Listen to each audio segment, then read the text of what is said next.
Hi guys, ലാലേട്ടൻ്റെ latest movie release ആയിട്ടുള്ള ദൃശ്യം 3 കാണാൻ പോയപ്പോൾ ഒരു ചെറിയ വ്ളോഗാണ് കേട്ടോ. എൻ്റെ കൂടെ ചേട്ടനും ഉണ്ട്. നൈറ്റ് ഷോ കാണാനാണ് ഞങ്ങൾ പോയത്.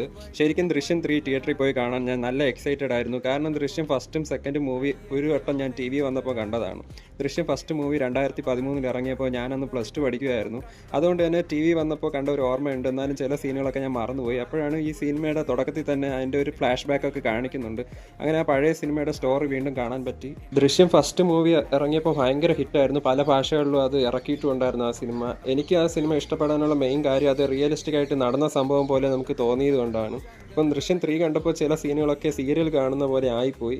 പിന്നെ വലിയ വില്ലനായിട്ട് വന്ന നമ്മുടെ ഷാജോൻ്റെ ക്യാരക്ടർ ക്ലൈമാക്സ് ആയപ്പോൾ ഒന്നും അല്ലാത്ത പോലെ ആയിപ്പോയി. പിന്നെ ലാലേട്ടൻ്റെ ക്യാരക്ടറും ക്ലൈമാക്സ് ആയപ്പോൾ ഒരു സൈക്കോ പോലെയൊക്കെ എനിക്ക് തോന്നിയത്. അതുപോലെ ഈ സിനിമയിൽ കുറേ കോമഡി സീനുകളൊക്കെ ഉണ്ടായിരുന്നു. മുമ്പത്തെ സിനിമകളെ പോലെ ക്ലൈമാക്സിൽ ഒരു ത്രില്ലിംഗ് ഫിനിഷ് തന്നില്ല. അവസാനം സിനിമ തീർന്നപ്പോൾ ഞാനും ചേട്ടനും ഒരുപോലെ പറഞ്ഞു ഈ സിനിമയ്ക്ക് ഒരു അവസാനം ഇല്ലേന്ന്.